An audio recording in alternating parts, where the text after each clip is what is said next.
Dobrý den, pane doktore, už se vám zeptáme do pár otázek do našeho školního dokumentu. Určitě. Chci se vás zeptat, jestli vás nenudí už přestřihování pásek. No, abych řekl pravdu, nenudí, baví mě to, je to má oblíbená činnost. Na druhou stranu už jsem přemýšlel o tom, jestli Středočeský kraj nedává moc finančních prostředků do tohoto regionu, protože to ani nemůžu stíhat stříhat ty pásky. A možná by mohli říct pak starostové, jestli nenudí to, že dostávají těch finančních prostředků, aby to mohli nebudovat. Já se vám zeptám na druhou otázku, co přesně znamená stínový ministr školství? Tak to je praxe, která je standardní v takových demokraciích, jako je ve Velké Británii, že nejsilnější opoziční strana má postavenou takzvanou stínovou vládu, která sleduje kroky současných ministrů. Já konkrétně jako stínový ministr školství pana našeho ministra a hlavním mým úkolem je sledovat jeho kroky, nejen ho kritizovat za ty kroky, což náležitě činím, ale zároveň navrhovat alternativní řešení, jakým způsobem bych to řešil já. Ta stínová vláda v podstatě má smysl i proto, aby ukázala občanům alternativu, aby viděli ve volbách, jestli je lepší ta současná vláda, anebo ta stínová. Tak já se vás zeptám další otázku. Co si myslíte o reformě financí škol? Je podle vašeho názoru správné rušit malé školy na vesnicích? Tak já si myslím, že my jsme se o tom bavili i s paní starostkou, s paní ředitelkou, že to je likvidační pro okres Rakovník, protože pokud by vešel v platnost tento zákon, který má vyjít v platnost do roku 2013, tak by to zrušilo 13 škol ze 16, které jsou od 1. do 9. třídy tady u nás v okrese Rakovník. A v podstatě by to zlikvidovalo síť školství v celém regionu, ale pravděpodobně v celé České republice, kde to budovali po staletí naši předchůdci. A konkrétně Středočeský kraj má momentálně tímto návrhem ohroženo 156 obcí. Já si myslím, že to je špatný návrh. Myšlenka jako taková, jak to u pana ministra bývá zvykem, tak je docela dobrá, protože to není jeho myšlenka, protože ta myšlenka, že se má změnit způsob financování, tak o tom se bavíme dlouho.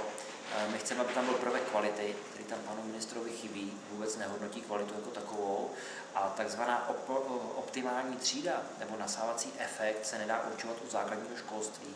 Možná to funguje jinak u středního školství, protože tam samozřejmě ty školy už nabírají děti ze širšího okruhu a ze širší oblasti, ale ta základní síť základních škol by měla zůstat zachována a my uděláme maximum pro to, aby jsme tento návrh nějak buď pozastavili, nebo dokonce zrušili.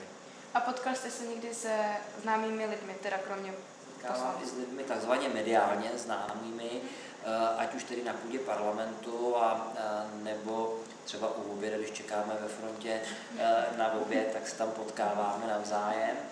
A setkal jsem se i s panem prezidentem, ale bohužel teď jsem trošku v jeho nelibosti, protože jsem prozradil takové sladké tajemství, že by se synem chtěli udělat vysokou školu, tak se na mě trošku zlobí pan prezident.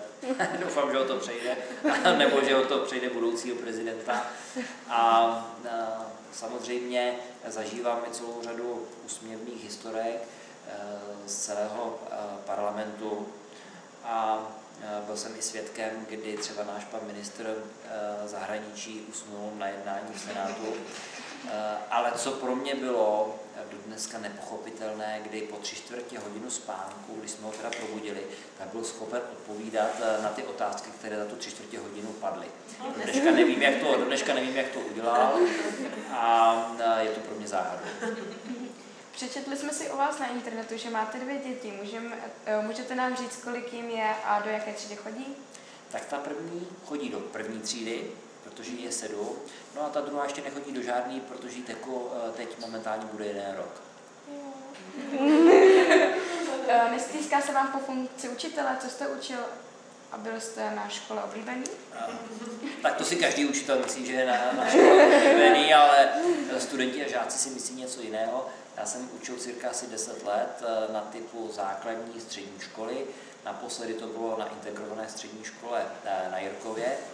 A jednoho dne jsem takhle seděl a říkal jsem si, že už budu muset z toho školství odejít, protože buď zabiju někoho já, nebo někdo mě. Takže dozrál jsem k tomu, že takovéto vyhoření po těch 10 letech, že tomu musím předejít, než mě nastane takovéto vyhoření. Ale rád na tu dobu vzpomínám a myslel jsem si, jeden čas, že bych se mohl do té oblasti vrátit, ale pak jsem měl návštěvu jedné 9. třídy v Senátu, na prohlídce Senátu, tímto vás také zvu, se můžete přijít podívat do Senátu a pak když jsem viděl, jak ty děti zase už skákají po hlavě panu učiteli, tak jsem si to zase rozmyslel. A teda poslední závěrečná otázka, jak se vám líbí naše škola a obec? Tak obec, já k ní mám vztah, vzhledem k tomu, že můj strýc tady dlouhodobě pracoval, takže jsem Šec navštěvoval. Škola je takového klasického typu, tak jak to je v těch starších obcích, letitá škola, ty se mi právě líbí, já nemám rád takové ty kostky, ale mám rád školu, která prostě dýchá tou historií, což je i případ vaší školy. Tak děkujeme za poskytnutí informace do našeho dokumentu. Také děkuji za rozhovor.